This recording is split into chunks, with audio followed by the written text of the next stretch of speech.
Assalamualaikum warahmatullahi wabarakatuh. Fake people, ketemu lagi dengan Faking Shit. Di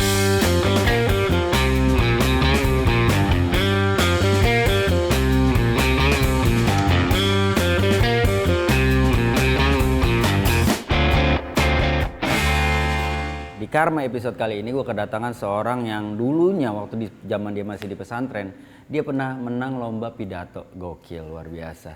Terus dia lulusan dari Unpad Vkom tahun 97 kalau nggak salah. Kita tanya nanti selesai atau nggak selesai. Dan kita juga dipertemukan, sedikit diakrabkan di klub motor yang nggak motor-motor banget gitu. Jadi yang sebelah gua sudah pasti bisa ketebak. Soleh Solihun. Lu fake people. Fake people. Apa? Lu tuh kayak curiga penonton lu tuh tidak ikhlas sama lu gitu fake people. Biarin aja. Lebih baik gua memanggil mereka fake people, tapi mereka true ke gua. Ketimbang mereka gua anggap true padahal mereka fake. Jadi kalaupun mereka fake, lu udah. Ya udahlah ya. Nama kita juga Faking Shit. Nah, sekarang Karma bareng Soleh Solihun, gua mau nanya dulu sebelum kita mulai. Ya.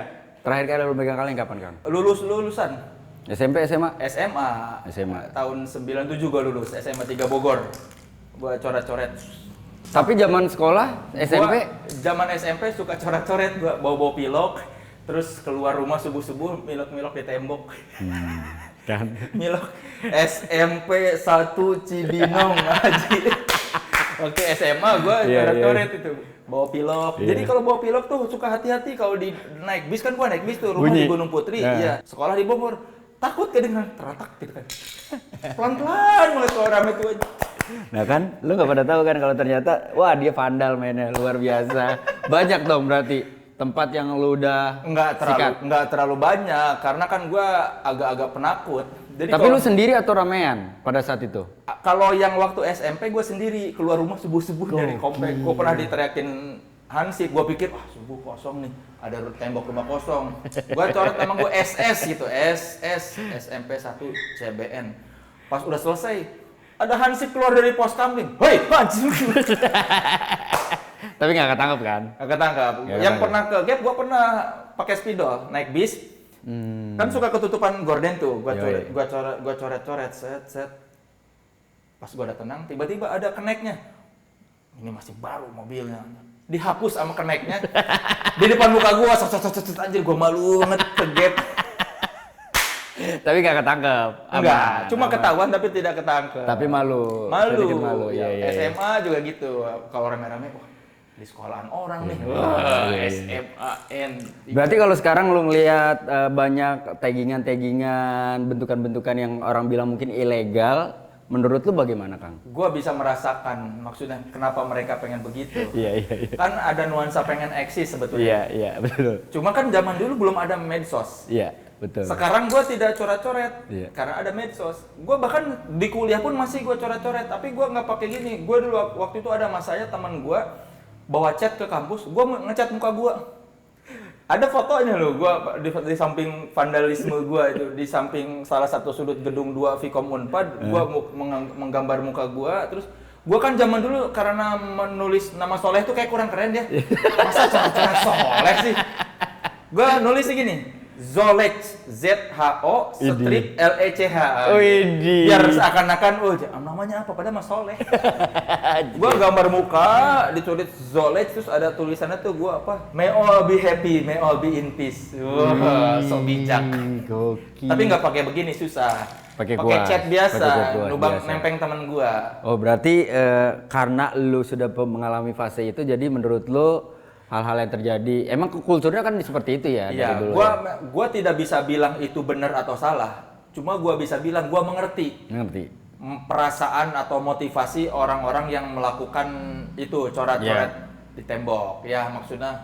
Karena lu dulu juga melakukan hal itu. Iya, dan ada lagu Iwan Fals tau gak? Coretan di dinding. Ada judul lagu Iwan Fals ya, coretan di dinding membuat resah hati sang pencoret mungkin ingin tampil. Tapi lebih resah pembaca coretannya sebab coretan dinding adalah pemberontakan. Silakan cari lagu Iwan Fals judulnya Coretan Dinding. Cocok nih buat ini nih para Iya. Secara Iwan Fals adalah motivator secara tidak langsung buat lo untuk menulis. Salah satu inspirasi terbesar gue Iwan Fals. Kita akan bahas lagi lebih detail. Nanti sekarang kita mau karma dulu, tukar nama. Karma tuh apa sih? Tukar nama. Kalau di istilah graffiti-nya itu sebenarnya ada exchange. Oh, ada itu. Ada graffiti exchange. Jadinya lu nulis nama gue nulis nama lo. Nah, gue kasih nama yang lebih mungkin bisa diterima dengan lebih mudah ya karma. Jadi gue nyoret nama lu. Ya, lu Fish. tulis nama gue Fish, nickname gue, dan gue akan nulis nickname lu. Soleh aja lah ya. Iya. Sekarang karena nama lu udah terkenal Soleh, jadi nggak perlu lagi Zolex itu. Iya nggak perlu. Itu kan masa-masa alay. Ya udah, ya doakan saya. Memang tidak bagus sih. Enggak, kita nggak perlu cari bagus dan segala macam. Kita nyari serunya sedikit. Mungkin alhamdulillah ketika lu punya memori yang sebenarnya satu garis gitu, jadi menurut gua malah lebih seru lagi karena paling nggak gue berharap lo sedikit flashback dengan apa yang lo lakukan. Ini memang buat graffiti ya, karena udah font begini. Bener. Kalau dulu gua pilox, betul. Jadi istilahnya milok. Iya, milok bener dulu istilahnya milok. Gue pun sama dulu pakainya pilok, dan itu pun kalau lu beli mungkin ya. Iya. Kalau gue nyari di tempat sampah. Atau kalau nggak PT-PT. Iya. Buat beli pilok. Iya bener. Ayo dong, kan ini buat sekolah. Gitu. Ayo, mau beli pilok nih. Iya. Buat sekolah. Parah nih, Cibinong sama Bogor tolong ya. Ini kalau masih ada. Ada lagi yang murahnya tuh nggak? Selain Apa? pilox. Tilox. Ada. TYLOX. Yang lebih murah dari pilox. Kalau pilox kan bagus. Kalau nggak salah tilox lebih murah gitu. Gue malah nggak tahu tilak apaan. Pilox Oke. rules. Lo akan nulis nickname Fish. gue akan nulis nickname lo. Soleh, kita mulai karma episode Soleh Soliho. Ini.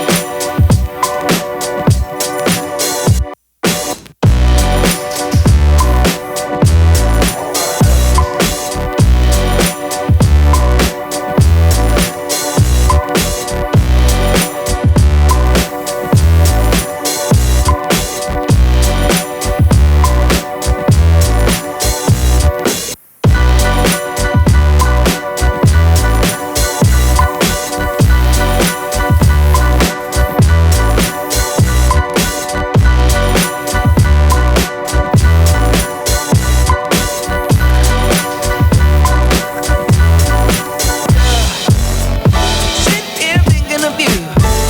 Maybe I'm painting blue. What I'm about to do. Show your love.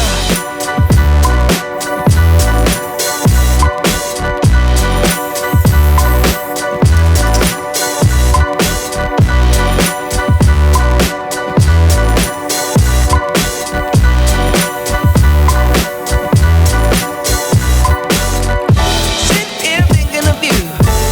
Maybe I'm painting blue. What I'm about to do. Show your love.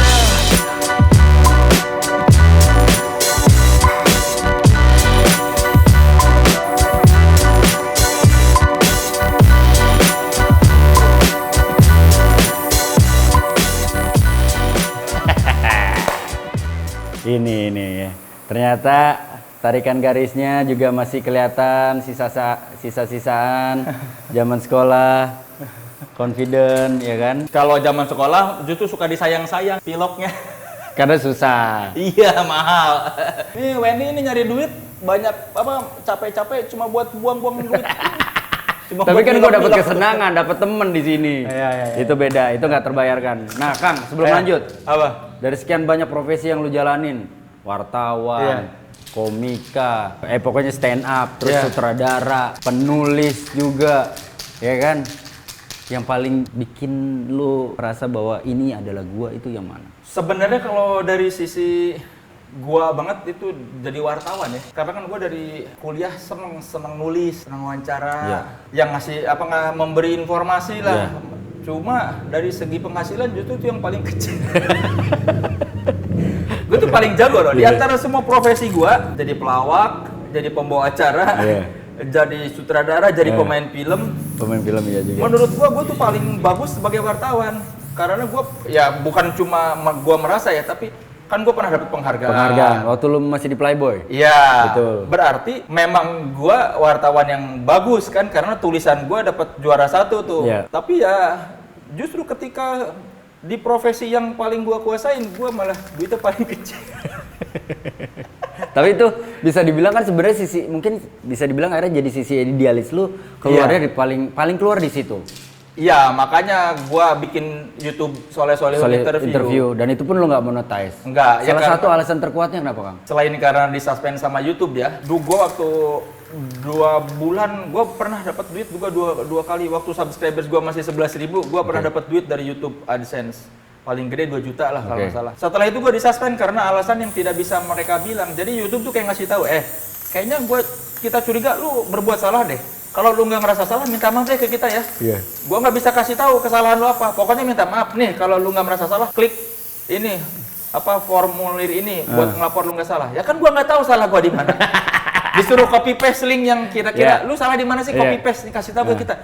Lah gua ngerti aja kagak, baru bikin YouTube. Terus tiba-tiba gua disuspend. Gua dari 11 ribuan sampai sekarang gua nggak pernah monetize lagi karena ya udahlah, ikhlasin aja. Gua nggak pernah, kan kata orang sayang duitnya. Lah gua belum pernah ngerasain duit yang gede, jadi gua tidak pernah merasakan kehilangan. Kehilangan, betul. Ya plus ya gua pengen. Nah sekarang kan tapi viewer lu udah makin kenceng dengan interviewnya Soleh Solihun. Ya cuma kan gua pengen melakukan sesuatu yang benar-benar tanpa ada motivasi duit. Kan kalau stand up atau kegiatan-kegiatan lain itu kan meskipun gua senang tapi ada motivasi mencari uangnya lah ya. Bekerja lah ya. Iya bekerja. Ini gua pengen bikin karya yang memang gua tidak memikirkan faktor finansial. Pokoknya gua pengen melakukan sesuatu, pengen bikin karya yang memang memuaskan gua aja dulu. Terserah orang lain gimana. Pokoknya gua puas aja. Ya, itu salah satu faktor kenapa Vincent akhirnya mau diinterview sama lo. Kayaknya ya. Dan akhirnya Ya iya ya. Plus cuma gua karena tidak ada AdSense dan segala macamnya jadi tidak trending. Iya, Seharusnya trending kalau misalkan ada AdSense. AdSense-nya. Tapi kan ridho Allah itu yang penting daripada Insya AdSense. Allah. Itu yang terpenting tuh. Ya, yang penting mah gue punya karya di digital. Gue relevan, gue update di era digital. Ya.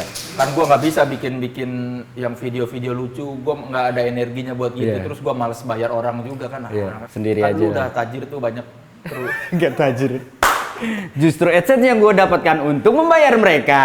Gitu. Ya, jadi jangan di skip ya Iya. iklan di faking shit karena penghasilan mereka ini tergantung. Kalau kalian merasa Wendy Cagur udah banyak duit, tidak. Ini buat menafkahi kru-krunya. Ya, betul sekali. Dan untuk melakukan hal-hal lain yang mungkin bermanfaat buat orang banyak, itu aja sih. Bener kata lo juga, mungkin ibaratnya ya ini ada part-part lo yang memang ya udah lu berkarya di situ Iya. tanpa memikirkan Idealisme lah. iya. Tanpa memikirkan. ada feedback secara finansial atau apapun itu. Iya, kalaupun ternyata ada keuntungan finansial setelah itu kan menyusul kemudian. Menyusul bonus ya. Iya, ya kayak lu lah gini-gini kan Ya. sebenarnya kan nggak ada Senang. duitnya kan. Nggak ada duit. Bener, nggak ada duitnya. Karena gua nggak mainstream juga ya. Bener. Kalau lu bilang tadi kalau bikin sama seperti yang lain mungkin kita bisa mendapatkan sama gitu. Tapi ya balik lagi. Tiap orang punya pilihan masing-masing. Nah kalau misalkan gua tanya lagi sama lu, gimana cara lu ngerayu Vincent sampai akhirnya Vincent mau? Kalau dari situ kan. Gua nggak ngerayu. Kan lu inget nggak di grup sehari sebelum kita berangkat Ya. si Vincent bercanda kan, nggak Ya. tahu bercanda atau nggak. Ayolah Leh, kita sekalian wawancara.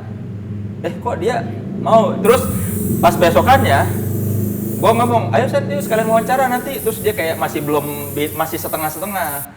Terus pas dia kayaknya denger, oh iya, YouTube gua udah nggak bisa diduitin, nggak ada ini. Kayaknya dia, wah ini si Soleh benar-benar motivasinya murni nih, bukan karena pengen mencari keuntungan dari dia. Iya. Entah karena itu, entah karena memang sebelumnya kan udah curhat banyak.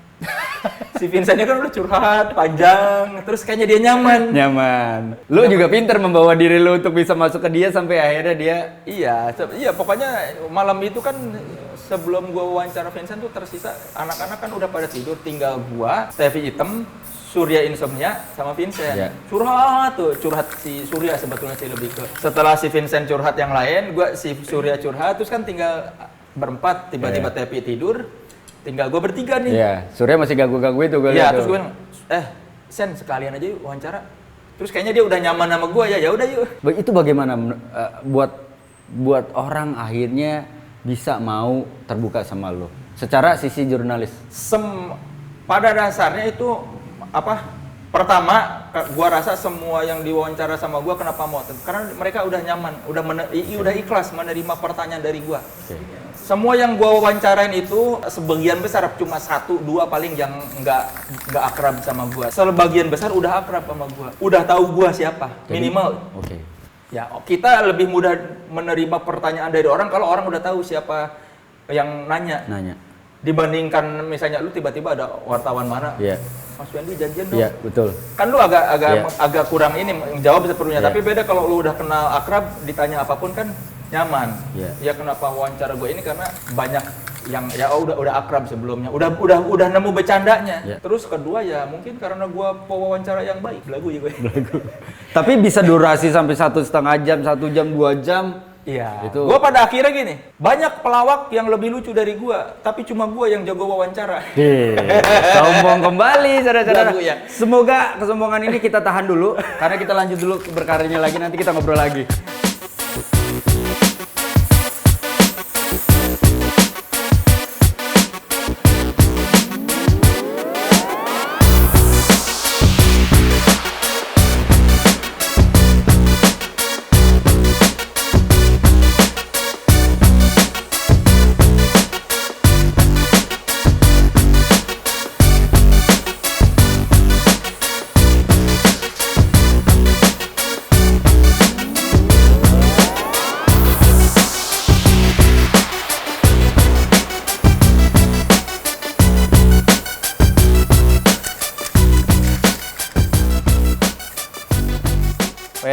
Wendy, punya rumah cuma buat dicoret-coret. Aduh, bener-bener ya. Pelawak kaya nih nanya, Cagur pelawak kaya nih. Terima kasih Cagur, karena kesuksesan kalian saya bisa nyoret-nyoret. Ini kalau Wendy nggak sukses nggak mungkin ya ada gini-gini nih.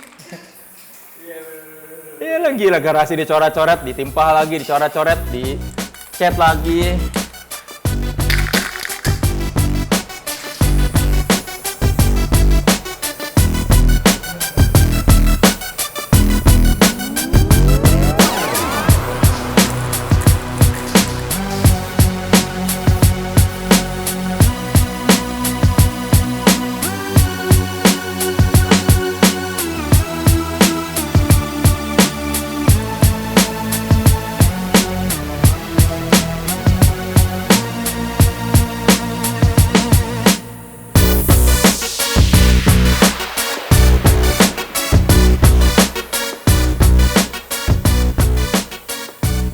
Ternyata capek ya bikin begini apa. Saya aja yang ini merasa lelah banget yang tanpa konsep, apalagi kalau yang udah niat di konsep dari awal. Itu berapa banyak energi dan chat yang terbuang buat karya seni. Ya kalau itu sih karya seni, kalau ini kayaknya masih.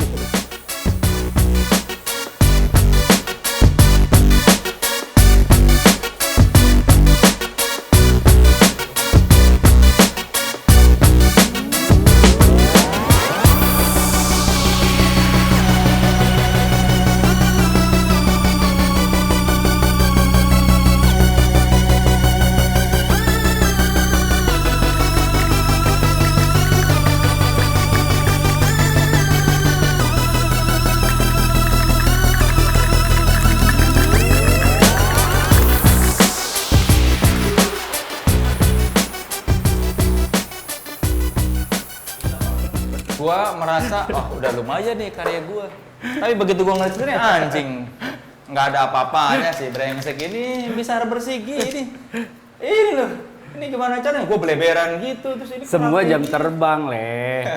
Kan lo juga kalau gue disuruh interview orang pasti gue juga nggak sejago lu gitu. Tapi langsung anjir, ini langsung kayak, kenapa warna lu tajam banget, kok warna gua burem ya? Kayak lores gitu. Karena lu jauh. Oh, gua nggak. Lu nggak apa namanya Nggak deket jaraknya. Jadi yang didapat adalah ngeblur. Oh. Jadi agak-agak ngeblur. Nggak Nah, tajem. bicara masalah tajam tidak tajam, menurut lu sekarang media bridging di situ ya, anjir. Hebat nih, memang kalau host prime time mah beda, bridging. sekarang menurut lu seberapa tajam media-media yang ada sekarang? Tajam ya kalau yang media-media kritis masih ada lah. Masih Kayak ada. majalah-majalah berita. Serame dulu gak sih? Semasif dulu gak sih? Apanya? Masif apanya maksudnya? Medianya, pelakunya. Sekarang lebih banyak justru kan media. Sejak online kan sejak adanya online dan Ya. sejak 98 kan orang gampang sekarang bikin media. Ya. Kalau zaman dulu kan ribet zaman Orde Baru. Apa orang mau bikin media harus punya siup, pokoknya intinya susah lah orang kalau mau bikin media. Sejak Ya. reformasi emang semua orang bisa bikin media asal lu punya modal dan punya izin usaha. Tapi jadinya ya gitu, segala macam media gampang ya ada yang media-media yang nggak bertanggung jawab juga jadinya bermunculan. Iya. Nah kalau misalkan kayak yang banyak terjadi juga nih, misalkan mengambil berita dari sumber, kalau menurut lu sebagai seorang jurnalis, baiknya itu memang lu mencari secara footage, secara data dan segala macam lu cari, atau bisa sebenarnya lu ambil dari orang lain? Secara etika memang tidak apa-apa media mengutip dari sumber lain. Oke. Tapi harus ditulis sumbernya. Oke. Misalnya kalau Kompas ngutip berita dari misalnya media luar negeri, Iya. dia wajib nulis tuh si wartawannya. Seperti dikutip atau seperti kata, misalnya kalau lu diwawancara seperti kata Wendy Cagur kepada Detikom, misalnya ada media yang nggak terlalu terkenal nulis gitu, boleh. Cuma etikanya sebatas ngutip ngambil kutipan-kutipan yang relevan aja sama pemberitaan. Jangan berita di copy paste, ditaruh di website lain, terus di aku tulisan dia itu jangan. Kadang-kadang ada yang gue sering lihat kayak ada, kok ini berita ini sama kayak berita di sini, betul. main copy paste saja. Betul. Nah itu nggak boleh. Kan ibaratnya kalau kita mau copy paste, dibikin lagi lah sama kata-kata kita. Kasar kalaupun lu mau nyolong, ya lu tulis ulang lah kasarnya. Tapi tetap ya harus ada sumbernya. Iya, dan nggak mentwist berita, mentwist Iya. judul seperti Iya. clickbait itu gimana? Clickbait itu sebetulnya Secara jurnalis menurut lu? sebetulnya tidak salah. Clickbait itu cuma jelek aja, maksudnya tidak elegan.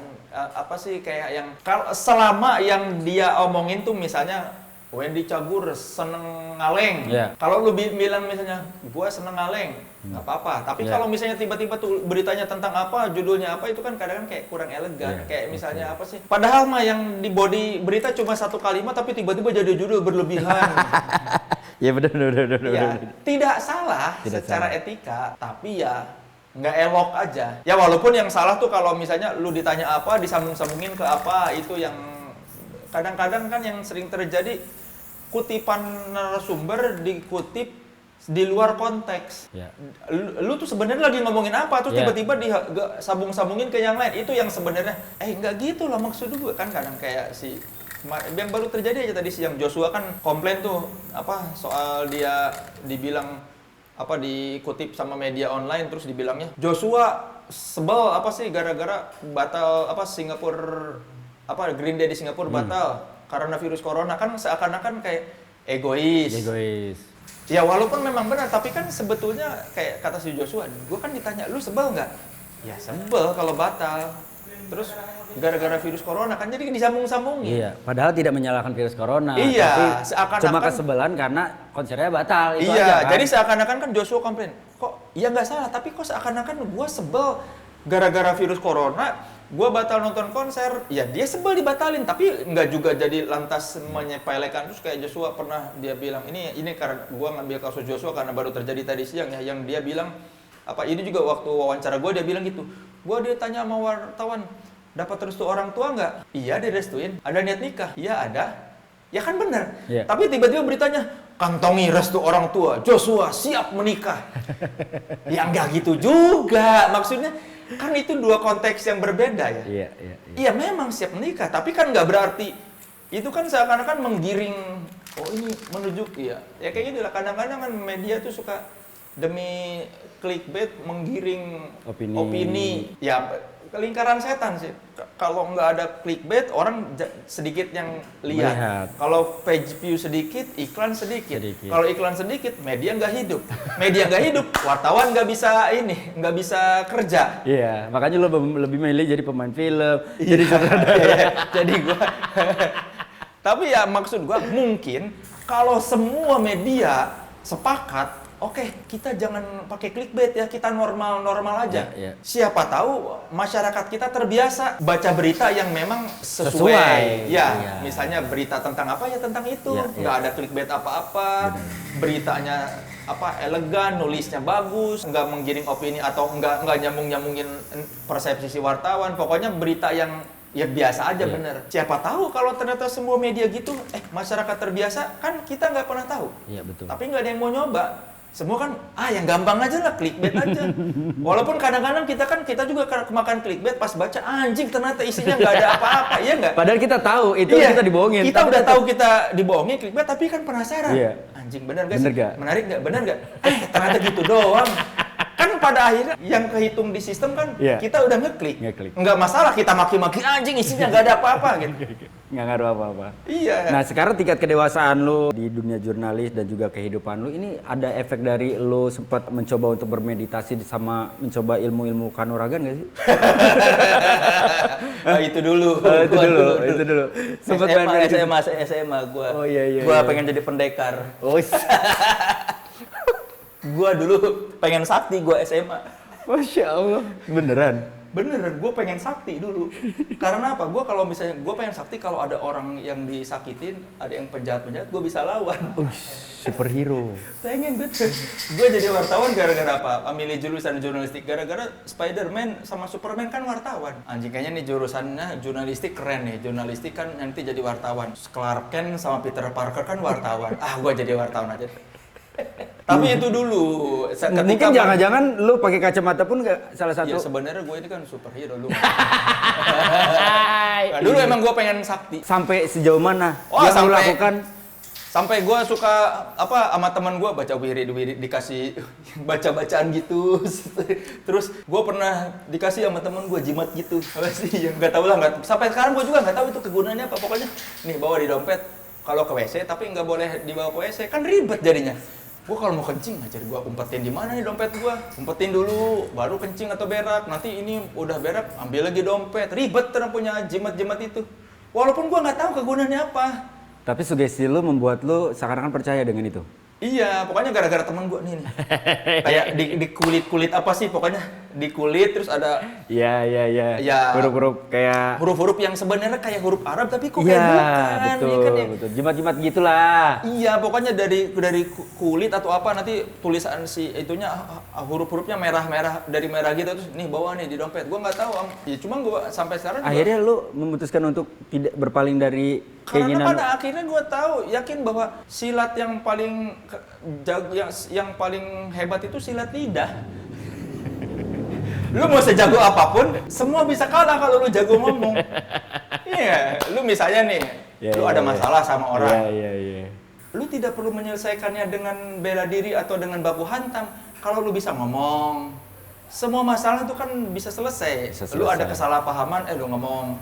Maaf. Ya sorry ya gini-gini. Atau kalau lu misalnya ada masalah di kehidupan atau apa di antar orang atau masyarakat, kan semua bisa ngomong. Bahkan kalau dipalak pun ternyata bisa ngomong. Temen gue soalnya pernah kejadian dipalak di Metro Mini, terus dia ngomong-ngomong, ternyata satu suku bebas. Kan pada akhirnya semua juga, iya kan kayak si Omes pernah mau Ya. disikat sama Disikat geng motor di Bandung. Terus dia ngomong, Kenal dia sama- ngegos-ngos ini gua Ya. ada anak adenya ini, adenya anak brotherhood gini. Kan itu gara-gara ngomong. Pada akhirnya lu mau sejago apapun tetap aja. Lu juga dapat duit banyak gara-gara ngomong kan? Betul. Cuma Iko Uwais, Yayan Ruhian, Joe Taslim, Cecep Rahman sama segelintir orang saja yang bisa kaya raya karena silat. Sedikit, tapi kan lebih banyak orang yang kaya karena jago ngomong kan daripada jago silat, ya kan? Silat lidah itu kan lebih, kita lihat presentasinya, orang yang jago silat bela diri dengan orang yang jago silat lidah kan lebih banyak yang kaya karena silat lidah daripada karena silat beneran. Silat beneran kan lebih capek lu gila latihan terus kadang-kadang gue juga mikir buat apa gue gini-gini ya. Tenaga dalam apa. Tapi sempat benar-benar lu bisa menguasai tenaga dalam atau cuma sebatas latihan awal? Sempat silat terus merpati Oke. putih terus pernafasan terus di luar itu suka ya gitulah musrik kayaknya sih Wirid. Kayaknya sih musrik ya. Terus ya suka sama teman gue, orang ngomong jadi apa segala macem. Tapi paling tidak hobi silat lo yang kanuragan itu beralih menjadi silat lidah yang keluarnya dalam bentukan tulisan lo. Tapi lo juga kan stand up komedi, artinya lo juga Ya pada menggunakan akhirnya mulut semua lo kan. masalah pada dasarnya kan hidup ini berkomunikasi. Iya. Karena communication is the process to modify the behavior of other individuals. Cakep. 7 tahun gua kuliah cuma inget itu. Tapi selesai kuliah. Selesai dong. Gua sarjana komunikasi. Berapa tahun? 7 tahun. 7 tahun. Masuk Unpad itu susah, UMPTN itu susah, hanya segelintir orang yang bisa masuk. Jadi gua mensyukuri nikmat Tuhan dengan kuliah lama. Sampai kisah lo dijadikan film, judulnya Mau jadi apa? lo sebagai sutradara kalau nggak salah. Iya, tidak terlalu laku. Kalau laku pasti udah ada sequel itu. Iya. Tapi kalau lo coba sedikit flashback dengan apa yang lo lakukan sekarang nih gitu. Kecintaan lo sama jurnalis dimotivasi oleh apa sebenarnya? Selain tadi kanuragan dan segala macam itu kan udahlah. Sebetulnya gue jadi wartawan itu ya selain karena tadi gue tuh nggak tahu mau jadi apa zaman dulu tuh. Terus kan gue milih ilmu komunikasi pun gara-gara pas lagi diangkut kan gue harus IPC ya. Kalau UMPTN IPC kan lebih banyak pilihannya tuh. Iya betul. 2 IPA 1 IPS pas Bener. gue. Ya, sesumuran soalnya kita. Oke terus. IPS-nya apa ya? Terus pas gua buka-buka di buku kursus, ada ilmu komunikasi nih. Kayaknya kuliahnya enak nih ngomong-ngomong doang nih. Ah, gua pilih itu aja deh pas kuliah. Pas UMPTN, ternyata gua lulusnya di situ ilmu komunikasi. Terus pas semester 3 gua harus milih, ternyata gua pikir anjir harus milih lagi, udah milih ilmu komunikasi. Ada jurnalistik, hubungan komunikasi, manajemen hubungan masyarakat sama manajemen komunikasi. Gua milih jurnalistik karena itu tadi, karena Superman dan Spiderman dan karena jaket himpunannya keren. Gagah, banyak kantong, gagah lah jaketnya. Gue pilih lah itu. Terus ternyata gara-gara gue kuliah jurnalistik, ternyata nulis itu menyenangkan, wawancara itu menyenangkan, dan akhirnya gue bisa nih. Ternyata keahlian gue di nulis. Selama gue dari kecil sampai ini gue bingung keahlian gue apa ya. Akhirnya ketemu, ya udahlah, gue jadi wartawan aja lah. Kok kan ternyata gue bisa nulis selain bisa ngomong di depan umum. Dan itu sampai detik ini masih menyenangkan buat lo. Iya. Hal yang pengen lo lakuin apa lagi, Kang? Naik haji. Selain itu, Apa kalau ya? itu kan bentukannya ibadah lah ya. Ini duniawi lah. Belum ada sih, gue nggak pernah mikir jauh kan. Gue tuh orangnya gampang mensyukuri. Jadi gue tuh Apa yang ada di depan mata dijalankan maksimal itu aja. iya, gue tuh tidak cepat termotivasi atau nggak pengen gue harus kayak gitu, enggak. Gue udah kebeli motor, udah punya rumah, udah cukup. Gila, Jadi kalau ditanya mau ngapain ya? Iya. Nggak tahu gue. Berarti memang sebenarnya zaman sekolahnya dia, ketika dia mencoba mencari jati diri dia dengan meditasi dan kanuragan, itu sebenarnya tanpa disadari berhasil. Itu yang membentuk Kang Solihun menjadi pribadi yang seperti sekarang. Gue tuh hidup untuk hari ini, karena buat apa kita memandang jauh? Kan siapa tahu besok kita mati. Duh ngeri. Obrolannya langsung mati-mati. Oke lah, kita sampai ke pertanyaan pamungkas nih Kang. Apa? Sebelum lebih dalam lagi, karena obrolannya nanti akan jadi obrolan sufi dan akhirnya membuat gue jadi kayak orang tolol. Pertanyaan terakhir, karma apa yang paling lo takutkan terjadi dalam hidup lo? Oh, gue takut nanti anak gue dibully karena gue suka ngecengin orang. Itu karma yang gue takutkan. Kalau gue dicengin atau dibully sih, ya udahlah, gue kan pasti kuat. Udah, karena gue udah melewati masa-masa diceng-cengin. Sekarang kan gue sering ngecengin orang. Nah Tapi itu kan bentukannya pekerjaan, bentukannya hiburan. Iya, tapi kan siapa tahu nanti ada, maksudnya kan yang namanya karma kan nggak pernah tahu. Ternyata ada orang yang sakit hati gara-gara. Lu sampai memikirkan sampai sejauh itu ketika lu berkarya dalam dunia komedi? Iya, gue sih lebih ke mikir, kalau gue sih nggak apa-apa, aku takut anak gue. Kadang-kadang kan karma tuh nggak nyampe ke kita, nyampe ke anak kita. Soalnya ada sepupu gue, dia tukang berantem lagi sekolah, nggak pernah digebugin orang, terus ternyata tiba-tiba yang digebugin adeknya, digebugin sama orang. Dianya nggak pernah kena apa-apa selama dia bandel-bandel berantem apa segala macem. Karmanya malah kena ke adeknya. Ya gue takut itu aja sih, takut anak gue kena karmanya. Kena karmanya. Berarti mulai sekarang setelah pembicaraan kita, lu akan berhenti untuk stand up? Enggak. Ya udah, Fake People, thank you. Obrolan kita, senang-senang kita, ngaling kita di Karma episode kali ini bersama Soleh Solihun. Semoga ada manfaatnya. Packing shit, Soleh Solihun pamit. Assalamualaikum warahmatullahi wabarakatuh. Waalaikumsalam. Dan ini adalah hasil dari kita berdua. Fake People. Yo yo yo.